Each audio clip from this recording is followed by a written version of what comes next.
नमस्कार दोस्तों, आप सभी का स्वागत है आपके अपने एग्जाम नाउ यूट्यूब चैनल पर। दोस्तों देखिएगा, हम काफ़ी दिनों के बाद यानी कि आज देख रहे हैं टेक्निकल हेल्पर की जो मेन एग्ज़ाम हुई थी। आप सभी को मालूम होगा 27 अगस्त मेन एग्ज़ाम थी, यानी कि एक ही दिन आपकी जो मेन एग्ज़ाम हुआ था मेंस, जिसमें देखिएगा जो क्वेश्चन आया है उन सभी क्वेश्चनों को ज़्यादातर देखिएगा पूरे के पूरे क्वेश्चन आए हैं। कुछ एक दो क्वेश्चन में अंतर हो सकता है लेकिन सभी क्वेश्चन सेम आए हुए हैं, तो उनको हम देखेंगे क्योंकि अभी तक आपको यूट्यूब चैनल पर भी किसी भी जगह इतने सारे क्वेश्चन नहीं बताए गए।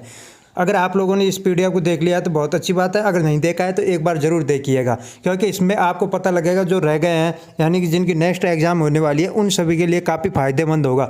आप सभी को देखना होगा कि इसमें किस तरीके के क्वेश्चन आए हैं, किस तरीके के क्वेश्चन बन रहे हैं। इसमें देखिएगा प्री में और इसमें भी आपको सेम तरीके के क्वेश्चन पुट अप हुए हैं, तो आप सभी इस तरीके से देख सकते हैं। इसमें 50 क्वेश्चन आपका नॉन टेक्निकल है, उसके बाद में टेक्निकल के पूरे 100 क्वेश्चन बताए गए हैं। तो आप सभी इस वीडियो को शुरू से लेकर लास्ट तक ज़रूर देखिएगा। अगर आप लोगों को वीडियो अच्छी लगे तो वीडियो को लाइक भी कीजिएगा और शेयर भी कीजिएगा। चलो गाइस शुरू करते हैं वीडियो, जिसमें फर्स्ट क्वेश्चन से हम देखने वाला है नॉन टेक्निकल एग्ज़ाम हुई थी, यानी कि दो एग्ज़ाम है आपकी, एक तो प्री हुई थी, दूसरी आपकी मेन एग्ज़ाम थी। तो प्री आपकी देखिएगा 20 जून से थी, यानी कि 3 दिन तक चली थी। उसके बाद में देखिएगा यहाँ पे जो कैंसिल हुई थी उसके बाद में एग्ज़ाम हुई थी। उसके बाद में आपके जो मेन एग्ज़ाम हुआ था वो 27 अगस्त को मेन एग्ज़ाम एक ही दिन में सभी का एक साथ किया गया था, यानी कि एक ही पेपर हुआ था। लेकिन उसमें भी कुछ जगह पर कमियाँ रह गई थी, यानी कि कहीं पर जो सर्वर काम नहीं किया जिसके कारण से पेपर नहीं हो पाया। तो उनके एग्ज़ाम यानी जो 5 सेंटर बताए जा रहे हैं अभी तक कोई कन्फर्म नहीं है, लेकिन देखिएगा उनकी एग्ज़ाम कब होगी तो उसके बारे में न्यूज़ जल्दी आपको इसी चैनल पर देखने को मिलेगी। तो देखते हैं हम फर्स्ट क्वेश्चन से। तो देखिएगा यहाँ पे क्वेश्चन दिया गया है, पद्मावती के पिता का नाम क्या था। तो यहाँ पे देखिएगा आपको ऑप्शन दिए गए थे 5, जिनमें से आपको आंसर करना था, यानी कि गंधर्व सेन इनके पिता का नाम था, जो कि यहाँ पे आप सभी को मालूम होगा सिंगलदीप के राजा थे और उनका गंधर्व सेन नाम था। तो पद्मावती के पिता का नाम गंधर्व सेन था। अब यह पूरा बांध कौन से स्थान पर है, तो यहाँ पे देखिएगा बेमलत, यहाँ पे ये दिया गया है। उसके बाद में देखिएगा रतन पैलेस कहाँ स्थित है, तो ये चित्तौड़गढ़ में है। सज्जन सिंह का उत्तराधिकारी कौन था, फतेह सिंह। नथमल की हवेली कहाँ पे है, जैसलमेर में। चारुमती कहाँ की राजकुमारी थी, तो वहाँ पे ऑप्शन में दिए गए थे किशनगढ़, यानी किशनगढ़ की। जैसलमेर हवाई अड्डे का IAIA कोड क्या है, तो यहाँ पे देखिएगा JSA। और ये देखिएगा आपने दिया होगा एग्ज़ाम प्री में, यानी कि 20 को जिसका भी फर्स्ट शिफ्ट में एग्ज़ाम था, जिसका भी फर्स्ट शिफ्ट में जो एग्ज़ाम था वहाँ पे देखिएगा आपको वहाँ पे बीकानेर का पूछा गया था क्वेश्चन, यानी कि प्री में भी आपको बीकानेर हवाई अड्डे का ये कोड पूछा गया था। तो देखिएगा मेन एग्ज़ाम में भी आपको जैसलमेर हवाई अड्डे का कोड पूछा गया है। तो आप इस तरीके के क्वेश्चन जो भी आए यानी हवाई अड्डे के उन सभी के कोड देख करके जरूर जाना है। फिर उसके बाद में देखिएगा झालावाड़ में मदन सिंह का उत्तराधिकारी कौन था, तो यहाँ पे पृथ्वी सिंह है। ऊंट अनुसंधान केंद्र कहाँ पे है, तो यहाँ पे देखिएगा बीकानेर है। जबकि एक क्वेश्चन आया था आपके 2013 में जो एग्ज़ाम हुआ था टेक्निकल हेल्पर का, वहाँ पे देखिए ऊंट अनुसंधान राष्ट्रीय केंद्र कहाँ पे है, वहाँ पे बीकानेर का ऑप्शन नहीं दिया गया था लेकिन वहाँ पे जोधपुर का दिया गया था। तो देखिएगा यहाँ पे ऊंट अनुसंधान केंद्र बीकानेर में है। उसके बाद में देखिएगा नेक्स्ट क्वेश्चन दिया गया है, किस दुर्ग की दीवार चीन की दीवार के बाद सबसे लंबी है, तो यहाँ पे कुंभलगढ़ की है। उसके बाद में राजस्थान में हिल स्टेशन कहाँ पे है, माउंट आबू सिरोही में। जैसलमेर की स्थापना किसने की, रावल जैसल सिंह ने। फिर इसके बाद में देखिए सांप पकड़ना किस जाति का व्यवसाय है, तो यहाँ पे देखिए किसका है, कालबेलिया का। रावण हत्था, यहाँ पे देखिए रावल हत्था है, लेकिन ये रावण हत्था क्या होता है, ये तो यहाँ पे देखिएगा ऑप्शन में दिए गए थे संगीत वाद्य यंत्र। छात्रों के लिए कौन सा स्थान प्रसिद्ध है, यानी कि राजस्थान में कौन सा स्थान छात्रों के लिए प्रसिद्ध है, तो यहाँ पे है फालना, यानी कि फालना ऑप्शन में दिया गया था।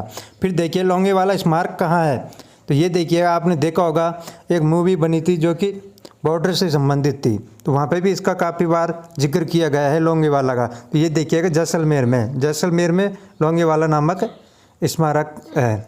इसके बाद में देखिए निम्न में से राजस्थान में स्थित अभ्यारण्य है कौन सा, यानी तो वहाँ पे देखिएगा ऑप्शन में दिए गए थे जिनमें से आपका आंसर होता है रणथंभौर अभ्यारण्य। उसके बाद में देखिएगा 1984 में स्थापना है, यानी कि हथकरघा विकास निगम की। तो ये देखिएगा ज़्यादातर क्वेश्चन आपके सेम टू सेम जो क्वेश्चन आए हैं उन वो सभी क्वेश्चन है, कुछ क्वेश्चन में अंतर हो सकता है लेकिन सभी क्वेश्चन देखिएगा यानी कि आपका कॉपी टू कॉपी है। वहाँ पे जो क्वेश्चन आए थे वो सभी क्वेश्चन आपके यहाँ पे बताए गए हैं। फिर उसके बाद में दरियाव जी का काव्य संग्रहालय कौन सा है, तो यहाँ पे वीणा है। सावन सिंह का चित्रकार है, तो यहाँ पे देखिए निहाल चंद। उसके बाद में देखिएगा धर्मयुद्ध पुस्तक के लेखक, इसमें आंसर नहीं दिया गया है। फिर उस क्वेश्चन आया था next, annals and antiquities of Rajasthan के लेखक कौन है, तो यहाँ पे कर्नल जेम्स टॉड है। फिर उसके बाद में देखिए वागड़ संग्रहालय कहाँ स्थित है, तो डूंगरपुर में। तीन लहर गिलहरी का वैज्ञानिक नाम क्या था, यहाँ पे देखिएगा ये क्वेश्चन आया भी, यानी कि तीन लहर गिलहरी का वैज्ञानिक नाम पूछा गया था, जिसमें देखिएगा रोडेसिया साइरस था। कौन था? रोडेसिया साइरस इसका वैज्ञानिक नाम था। सौर ऊर्जा में प्रथम स्थान कौन से राज्य का है, तो वहाँ पे राजस्थान है। मार्च 2022 का पद्मश्री किसे दिया गया, तो यहाँ पे रामदयाल शर्मा जी को। सौभाग्य योजना की शुरुआत कहाँ हुई थी, नई दिल्ली में। बूंदी का संबंध किस चित्र शैली से, तो यहाँ पे देखिए बूंदी राग माला से। नेक्स्ट क्वेश्चन देखिएगा, नेक्स्ट क्वेश्चन है सबसे बड़ा गैंडा अभ्यारण्य किस देश में है, तो यहाँ पे देखिएगा अफ्रीका में। कहाँ पे? अफ्रीका में है। भारत का टाइगर मैन कौन है, भारत का टाइगर मैन कौन है, तो वहाँ पे कैलाश सांकला। गुरु शिखर की ऊंचाई कितनी है, ये क्वेश्चन भी आया है, 1722 है। भारत का क्षेत्रफल कितना है, यानी कि भारत का क्षेत्रफल कितना है, ये क्वेश्चन आया था आपका, जो कि देखिएगा 32,87,263 वर्ग किलोमीटर है, तो ये आपका सही था। फिर देखिएगा नेक्स्ट क्वेश्चन था, प्रथम गोलमेज जो सम्मेलन हुआ था वो कहाँ पे हुआ था, यानी जगह का नाम पूछा गया था, तो उसमें था लंदन। भारत छोड़ो आंदोलन का दूसरा नाम अगस्त क्रांति है। 2011 की जनगणना में साक्षरता में प्रथम स्थान पर राज्य कौन सा है, जिनमें आपको देखना है यहाँ पे केरल है, मिजोरम, केरल। फिर उसके बाद में देखिए प्रसिद्ध रवि वर्मा का संबंध किस क्षेत्र से, चित्रकार से है। डोनेट ए पेंशन स्कीम किस मंत्रालय से संबंधित है, तो यहाँ पे देखिएगा श्रम मंत्रालय से। फिर देखिएगा SBI की 24x7 योजना का नाम क्या है, तो यहाँ पे देखिएगा हम साथी। कंपनी की आय से स्रोत उत्पादन है, यहाँ पे देखिए। फिर इस तरीके के क्वेश्चन आया था आपको मैथ का, यानी कि मैथ का जो क्वेश्चन आया था वो देखिएगा आपका इस तरीके का था, जिसमें आपको यहाँ पे LCM पूछा गया था। क्या पूछा गया था? LCM या LCM ही पूछा गया था शायद, लेसे या मैसे, इनमें से पूछा गया था, इसका आंसर ये था। इसके बाद में एक क्वेश्चन ये आया था आपका मैथ का, जिसमें दूसरा नाम पूछा गया था, तो यहाँ पे देखिए दूसरे का मान ये था। इसके बाद में 60 लीटर घोल में दूध यानी कि मिश्रण से संबंधित क्वेश्चन आया था, जिसमें आपका सही आंसर था 10 लीटर। किसी वस्तु के अंकित मूल्य 450 12% की छूट देने पर वस्तु का विक्रय मूल्य, यहाँ पे 396 सही आंसर था आपका। तो देखिएगा यहाँ पे जो मैथ के क्वेश्चन आए थे वो आप देख सकते हैं, 1 2 3 4 5 क्वेश्चन आए थे मैथ के आपके। उसके बाद में देखिएगा यहाँ पे आपका नेक्स्ट क्वेश्चन दिया गया था, एक तरंग शीर्ष से दूसरे गर्त के मध्य की दूरी को कहा जाता है, तो यहाँ पे तरंग दैर्घ्य है। चूहे के गुणसूत्रों की संख्या 21। चार कौन सा सार्वभौमिक रंग प्राप्त होता है, यानी चार का कौन सा, तो यहाँ पे देखिएगा नीला। सतह के लंबवत किसी वस्तु पर बल कार्य करता है, तो यहाँ पे थ्रस्ट प्रणोद है। क्लोरोफॉर्म का रासायनिक नाम क्या है, तो यहाँ पे देखिए CHCl3। सबसे घटिया तन्य व आघात वर्धनीय पदार्थ कौन सा है, यहाँ पे क्वेश्चन है सबसे घटिया तन्य व आघात वर्धनीय पदार्थ कौन सा है, लेकिन वहाँ पे देखिएगा वहाँ पे उसकी लैंग्वेज क्वेश्चन की थी वो कुछ अलग थी, तो वहाँ पे शीशा भी था और लोहा भी था, जिसमें से जो मैंने आंसर किया था वो था शीशा, लेकिन इसमें शीशा दे रखा है, लोहा, सॉरी। फिर देखिएगा ये देखिएगा आपके पूरे 50 क्वेश्चन जो कि नॉन पार्ट के जो 50 क्वेश्चन हैं वो सभी आपको बता दिए गए हैं। इसके बाद में देखिएगा अब हम देखने वाला है इलेक्ट्रिशियन ट्रेड से संबंधित। यहाँ पे देखिएगा technical helper man exam analyst paper है, टेक्निकल वाला पार्ट, जो कि पार्ट बी में आया था, पार्ट ए में आपका नॉन टेक्निकल था। तो इसमें देखिएगा जब किसी चालक में धारा प्रवाहित की जाती है तो उसके कारण ऊष्मा उत्पन्न होती है, तो वहाँ पे आपको देखिएगा H बराबर जो फार्मूला होता है वो आप सभी को मालूम होगा, H बराबर आपका होता है I²R। तो इनमें से आपको देखना था, तो यहाँ पे ऑप्शन में दो जो भी था वो आंसर है, यानी प्रतिरोध। फिर देखिएगा नेक्स्ट जो डायग्राम आया था वो इस तरीके से आया था। ये डायग्राम किसका है, जो कि आप देख सकते हैं इलेक्ट्रॉनिक्स में आते हैं ये जो भी डायग्राम है वो देखिएगा यहाँ पे एंड गेट का था।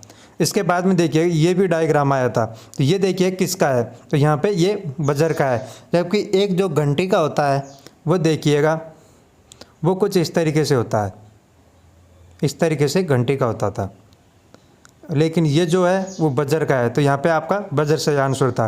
ट्रांसफार्मर का कंजर्वेटर का कार्य बताएं, तो यहाँ पे तेल का प्रसार होना व सिकुड़ना। फिर देखिएगा यहाँ पे देखिएगा ये कौन सा औजार है, तो यहाँ पे थर्मल चीजल आपका सही आंसर था। और गेट का सत्य सारणी सूत्र y = a + b था। फिर देखिएगा एक डायग्राम इस तरीके से आया था, यानी कि जिसमें आपको त्रिकोण बनाया गया था इस तरीके से त्रिभुज की इस तरह, और बीच में आपको बिंदु दिखाया गया था। तो ये आपका किसका था, जो यहाँ पे देखिएगा लेजर बिंब का। फिर देखिएगा नेक्स्ट क्वेश्चन में आपको दिया गया था OFAF फुल फॉर्म बताइए। ऑयल फोर्स एयर सोर्स यहाँ पे आंसर था। निम्न में से हथौड़े का भाग, यानी कि हथौड़े के जो भी भाग होता है वो देख सकता है आप, फेस, पिन, चेक, ये सभी जो भी भाग थे ऑप्शन में आए थे, और उन सभी में आपका आंसर था आल सभी, यानी कि उपयुक्त सभी। फिर देखिएगा एक डायग्राम आपको कुछ इस तरीके से आया था, इसमें आपको कम दिखाई दे रहा होगा, इस तरीके से था, फिर आपको एक इस तरीके से, और फिर ये इस तरीके से था डायग्राम। तो जिसमें देखिएगा आइसोलेटर का है, यहाँ पे आपके स्विच का भी था, फ्यूज का भी था, बहुत सारे ऑप्शन थे जिनमें आपका सही आंसर होगा आइसोलेटर। फिर देखिएगा नेक्स्ट क्वेश्चन है 1 ओम के 4 प्रतिरोध समानांतर में है तथा 5 ओम का प्रतिरोध श्रेणी क्रम में, तो तुल्य प्रतिरोध क्या होगा। तो यहाँ पे आपको ये हल करना था, यानी कि समांतर क्रम में है तो आपको इस तरीके से हल कर देना था। 1/RT 1/R1 इस पर भी फार्मूला उसके अनुसार। तो यहाँ पे 5 वोल्ट 25 आपका सही आंसर था। फिर देखिएगा 4 पिकोफैरेड के कैपेसिटर श्रेणी क्रम में तुल्य संधारित्र क्या होता है।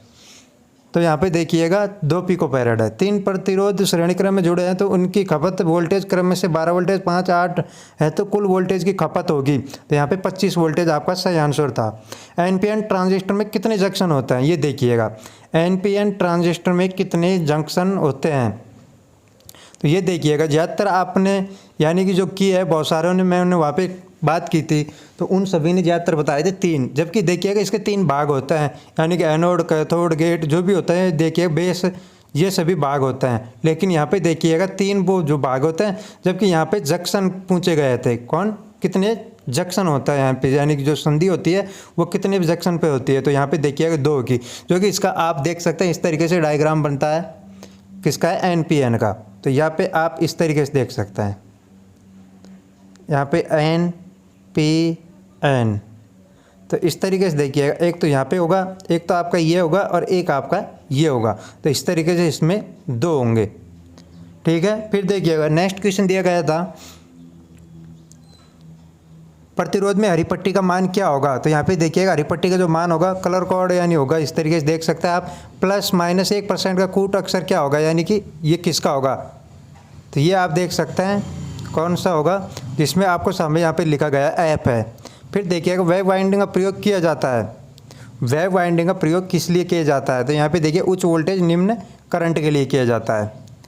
ट्रांसफार्मर की रेटिंग, वहाँ पे देखिएगा ट्रांसफार्मर की जो रेटिंग होती है वो किस में होती है। तो यहाँ पे देखिएगा आपको ज़्यादातर किताबों में या कहीं भी जगह देखिएगा KVA में होती है, ट्रांसफार्मर की, अल्टरनेटर की, ये जो भी होती है इनकी रेटिंग KVA में होती है। लेकिन वहाँ पे देखिएगा यहाँ पे KVA बताया गया है, लेकिन KVA नहीं था वहाँ पे ऑप्शन में आपका जो आंसर था VA था, के आपका आगे लगा हुआ नहीं था, यानी कि वहाँ पे वोल्टेज एम्पियर ही था ऑप्शन में। क्योंकि मैंने स्वयं ने पेपर दिया था तो मेरे को स्वयं को पता है, तो वहाँ पे आपका वोल्टेज एम्पियर ही आपका सही आंसर है। फिर देखिएगा नेक्स्ट क्वेश्चन 10 पोल 1200 RPM पर आवृत्ति होगी। तो यहाँ पे 100 SZ आपका आंसर था। फिर देखिएगा एक 4 पोल लैप वाइंडिंग में 604 लगा, यदि प्रति पोल फ्लक्स 0.064 वेबर है तो गति 1000 RPM है, तो प्रेरित EMF क्या होगा। तो यहाँ पे आपका 640 वोल्टेज आंसर था। निम्न में से कौन सा वितरण की प्रणाली नहीं है। तो यहाँ पे देखिएगा यानी कि जो डिस्ट्रीब्यूशन होता है वो कौन सी प्रणाली नहीं है। तो यहाँ पे 1 फेज 4 वायर नहीं है। TRS केबल का पूरा नाम पूछा गया था, टफ रबर सीथर्ड। CPR की full form cardio pulmonary recession, यानी यहाँ पे आप देख सकते हैं रिसिएशन है। फिर देखिएगा इलेक्ट्रोप्लेटिंग में किस प्रकार का जनित्र उपयोग किया जाता है। तो यहाँ पे देखिएगा इलेक्ट्रोप्लेटिंग में अंडर कंपाउंड या कम्युलेटिव जनित्र यूज किया जाता है। नेक्स्ट क्वेश्चन देखिएगा, ये जो डायग्राम दिखाया गया है निम्नलिखित में से जनित्र है। तो यहाँ पे आप देख सकते हैं कौन सा है, शंट, यानी कि यहाँ पे समानांतर में फील्ड वाइंडिंग जोड़ी गई है, तो ये आपका शंट हो जाएगा। फिर देखिएगा नेक्स्ट क्वेश्चन दिखाया गया है यहाँ पे निम्नलिखित में से जनित्र है। तो ये आपका देखिएगा किस तरीके से डायग्राम बनाया गया है। तो यहाँ पे आप देख सकते हैं ये इसके आर्मेचर के श्रेणी में, तो ये आपका सीरीज जनित्र हो जाएगा। पारगम्यता का मात्रक क्या है, यानी कि प्रीमियंस का। तो यहाँ पे देखिएगा वेबर प्रति एम्पियर टर्न है। चल लोहे यंत्र का घुमाव बल होता है तो T बराबर I स्क्वायर होता है। इसके बाद में आप देख सकते हैं 3 फेज मोटर में घुमाव बल किसके समानुपाती होता है, तो टॉर्क बराबर होता है V स्क्वायर के। जबकि यहाँ पे देखिएगा नेक्स्ट क्वेश्चन दिया गया है 1 किलोवाट में कितनी HP होती है, तो यहाँ पे देखिएगा 1.34 HP होती है। जो भी ऑप्शन में आपका आंसर था वो देखिएगा 1.36 भी होती है, लेकिन वहाँ पे ऑप्शन में आपको 1.34 HP दिया गया था, यानी कि 1.34 हॉर्स पावर। फिर देखिए 500 वाट का बल्ब प्रतिदिन 4 घंटे चलता है तो एक दिन की खपत ऊर्जा तो यहाँ पे 2 किलो वाट आवर है। फिर देखिए निम्न में से ब्रेजिंग में कौन सा सोल्डर का उपयोग किया जाता है, तांबा व सिल्वर सोल्डर का। बॉयलर का कार्य है पानी को वाष्प में बदलना, बॉयलर का कार्य है तो पानी को वाष्प में बदलना। निम्न में से प्राथमिक सेल है तो वहाँ पे पारा सेल दिया गया था। सबसे अधिक वोल्टेज किस शैली की होती है, यानी कि सबसे अधिक वोल्टेज किस सेल की होती है, तो lead acid cell. Solar connector सौर ऊर्जा को किस में बदलता है, तो वैद्युतिक ऊर्जा में। प्रेरक किस में परिवर्तन का विरोध करता है, तो धारा परिवर्तन का। ऊष्मा किसके समानुपाती होती है, तो H बराबर I स्क्वायर। पोल के शीर्ष में चलने वाला एक गोएदार आसन है, पोल के शीर्ष नीचे के एक बिंदु पर जाता है कहलाता है, तो ये हेडगॉय कहलाता है। फिर देखिए नेक्स्ट क्वेश्चन है CRO किसका मापन करता है, तो ये करता है फ्रिक्वेंसी का। नेक्स्ट क्वेश्चन देखिएगा आरादाता तरंग में RMS मान ज्ञात करने के लिए उच्चतम 1/√3 मान को किससे गुणा किया जाता है, यानी कि ये क्वेश्चन था आरादाता तरंग को RMS मान ज्ञात करने के लिए उच्चतम मान को किससे गुणा किया जाता है, तो वहाँ पे आपका आंसर है 1/√3। कौन सा आंसर होगा आपका, ये होगा। फिर देखिए पी प्रकार के अर्धचालक में अशुद्धि होती है जो कि कितनी होती है, तो वहाँ पे देखिएगा त्रिसंयोजी होता है। कितनी संयोजी, त्रिसंयोजी। गैर परंपरागत स्रोत कौन सा है, तो यहाँ पे पवन है। स्प्लिट रिंग किसकी बनी होती है, तो वहाँ पे हाइड्रोन कॉपर की। डीसी मोटर का बाह्य फ्रेम बना होता है तो कास्ट आयरन का होता है, यानी कि योग जो बॉडी होती है। मानव शरीर का आंतरिक प्रतिरोध होता है, तो वहाँ पे आपको 300 से 1000 ओम ऑप्शन में दिया गया था। लंबाई बढ़ने पर चालक का प्रतिरोध भी क्या होता है, बढ़ता है। निम्न में से प्रकाश बढ़ने पर प्रतिरोध घटता है। LDR का जूल प्रति कूलाम किसके बराबर होता है, वोल्ट की। टेस्ला किसकी इकाई है, चुंबकीय फ्लक्स घनत्व की है। फिर देखिएगा नेक्स्ट क्वेश्चन में पारगम्यता का व्युत्क्रम है। प्रतिष्ठम रिलेक्टिविटी है, मशीन में फ्लक्स का मान 0 होने पर भी गति बढ़ती है। 2 अल्टरनेटर को समांतर क्रम में जोड़ने पर लाभ कौन सा होगा, तो यहाँ पे देखिए सिंगल फेज की तुलना में लोड पर अधिक भार ले सकते हैं। स्क्विरल केज इंडक्शन मोटर का लाभ है निम्न स्टार्टिंग टॉर्क व उच्च करंट। यहाँ पे फिर आपका कलर कोड से क्वेश्चन आए थे 2, जिसमें देखिए 521 ओम ±1% का कलर कोड होगा, तो यहाँ पे आपका लाल हरा नहीं सॉरी इसमें पता लाल हरा लाल ब्राउन, ये आपका आंसर था इसमें। एल श्रेणी में MCB का प्रयोग किया जाता है, तो गीजर का। स्टेपर मोटर का लाभ है, सभी ऑप्शन भी दिए गए उनके अनुसार है ये सभी। वेट ग्राउंडर में कौन सी मोटर प्रयोग की जाती है, इसमें भी सभी है। 3 पिन में मोटा पिन किसके प्रदर्शित करता है, तो ये यहाँ पे अर्थिंग को प्रदर्शित करता है। 2 संलग्न कॉइल के प्रथम एक्टिव साइड की दूरी परिमाणी पिच अथवा एक कुंडन के प्रारंभ अगले कुंडन के प्रारंभ के बीच की दूरी कहलाती है, तो ये आपको यहाँ पे परिणामी पिच आंसर था। डेल्टा स्टार ट्रांसफार्मर में प्राइमरी वाइंडिंग किस प्रकार का से संयोजित होती है, तो डेल्टा में होती है। किस प्रकार से होती है, डेल्टा में। लैंप में LPMV का पूरा नाम है low pressure sodium lamp.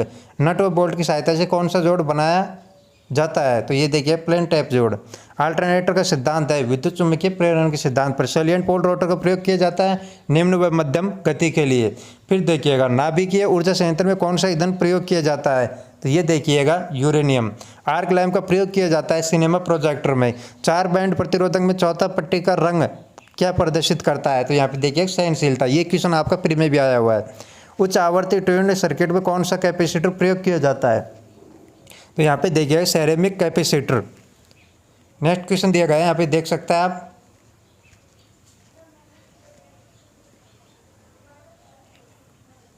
Tuned oscillator में प्रयुक्त होता है इंडक्टर व कैपेसिटर। DOL स्टार्टर का प्रयोग किया जाता है, तो ये यहाँ पे देखिएगा 5 HP तक किया जाता है, जो कि आपको वहाँ पे ऑप्शन में शायद 3 HP या 5 HP था। एयर टायर आवाज़ कर रही है तो इसका क्या कारण हो सकता है, तो वो ऑप्शन में सभी। क्षेत्र की टैपिंग विधि का प्रयोग किस मोटर में किया जाता है, यूनिवर्सल मोटर में। कंसील्ड वायरिंग का लाभ है, किफ़ायती है। तांबे का 20 डिग्री सेंटीग्रेड पर विशिष्ट प्रतिरोध कितना होगा, तो यहाँ पे 1.68 × 10 - 8 होगा। नेक्स्ट क्वेश्चन देख सकते हैं आप। नेक्स्ट में देखिएगा आपको इस तरीके से सिंबल दर्शाया गया था, यानी कि ये किसको प्रदर्शित करता है, ये जो चित्र दिया गया है। तो इसमें आपका देखिएगा ये जो यहाँ पे 3 दिए गए, 3 के स्थान पर यहाँ पे दिए गए 3 दिए गए थे, लेकिन वहाँ पे एक छोटा था यहाँ पे, यानी कि इस तरीके से था। तो ये देखिए किसका है, तो वहाँ पे आपका आंसर था ट्रांजिस्टर। प्रत्यावर्तक में न्यूट्रल बिंदु को अर्थिंग करने की विधि है। तो यहाँ पे देखिए प्रतिरोध अर्थिंग, एक कॉइल के दोनों पार्श्वों के मध्य की दूरी क्या कहलाती है, कॉइल पिच कहलाती है। अगर आप इसकी पीडीएफ लेना चाहते हैं तो वीडियो के डिस्क्रिप्शन में आपको लिंक मिल जाएगा, जहाँ से आप इसकी पीडीएफ भी डाउनलोड कर सकते हैं।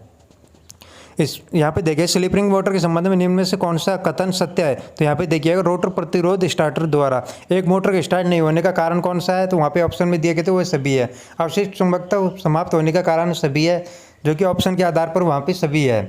तापमान की यानी कि तापमान की दूरी को मापा जाता है पायरोमीटर से। मोटर की घूर्णन को मापने का गैर मापक यंत्र टैकोमीटर, लेमिनेटर, प्रचलित पट्टियों का उपयोग किया जाता है भंवरधार हानि को कम करने के लिए। एक सीलिंग पंखे में कौन सा भाग उपस्थित होता है, तो यहाँ पे देखिए कैपेसिटर होता है। सिंगल फेज मोटर को स्टार्ट किया जाता है विभक्त फेज मोटर के यानी कि विभक्त फेज करके। पेन स्टॉक में जल का नियंत्रण किसके द्वारा किया जाता है, ये क्वेश्चन देखिएगा। पेन स्टॉक में जल का नियंत्रण किसके द्वारा किया जाता है, सर्ज टंक के द्वारा। फिर देखिएगा नेक्स्ट क्वेश्चन दिया गया किरचॉफ का नियम संबंधित है वोल्टेज व धारा से, यह आपका सही आंसर था। चुंबकीय पदार्थ को विपरीत समानांतर अलग रखा जाता है तो यह कौन सा पदार्थ कहलाता है, तो यह कहलाता है फेरोमैग्नेटिक पदार्थ। इंचिंग जॉकिंग प्रणाली कहाँ प्रयोग की जाती है, तो ये सभी में की जाती है। मशीन में नो लोड विशेषता वक्र कहलाता है ओपन सर्किट में। मोटर में कौन सा उपकरण है जो मैनुअल गति नियंत्रित करता है, तो यह है रियोस्टेट। जूल का नियम किस पर लागू होता है, तो यह तापमान पर। कम्यूटेटर के बीच में क्या भरा जाता है, माइका। निम्न में से गैर पारंपरिक ऊर्जा का स्रोत है पवन। निष्क्रिय घटक है कैपेसिटर। निम्न में से ओपी एम्पलीफायर यानी भी देखिएगा यहाँ पे ओपी यानी कि एम्पलीफायर में सत्य कथन है, तो यहाँ पे सभी दिए गए थे ऑप्शन पे। लोहे पदार्थ की सुग्राह्यता का मान होगा बड़ा धनात्मक। स्टैंड केबल में कोर की संख्या गणना यानी कि किस फार्मूले से की जाती है, तो ये यहाँ पे देखिएगा 3n कोष्टक n+1 + n से। फिर यहाँ पे देखिए डीसी मोटर का टॉर्क यानी कि आपको वहाँ पे न्यूमेरिकल क्वेश्चन था जिसमें आपको मान दिया गया था, वहाँ पे जो आंसर था आपका 480 दिया गया था। तो गाइस देखिएगा टेक्निकल हेल्पर से संबंधित समस्त न्यूज़ पाने के लिए आप हमारे चैनल को सपोर्ट करते ही रहिएगा। तो इसी तरीके से आपको टेक्निकल एग्जाम से संबंधित या आगे आने वाली वैकेंसी, लोको पायलट, टेक्नीशियन, इन सभी के बारे में आपको इस चैनल के द्वारा न्यूज़ किस तरीके से आप तैयारी कर सकते हैं, सिलेबस क्या, उन सभी के बारे में यानी टेक्निकल जो भी एग्ज़ाम होती है, खास तौर पर इस पर आपको इलेक्ट्रिशियन ट्रेड से संबंधित ही वीडियो देखने को मिलते हैं। तो गाइस देखिएगा, इसी तरीके से आप सपोर्ट करते रहिएगा। मिलते हैं नेक्स्ट वीडियो में, जब तक के लिए जय हिंद, जय भारत।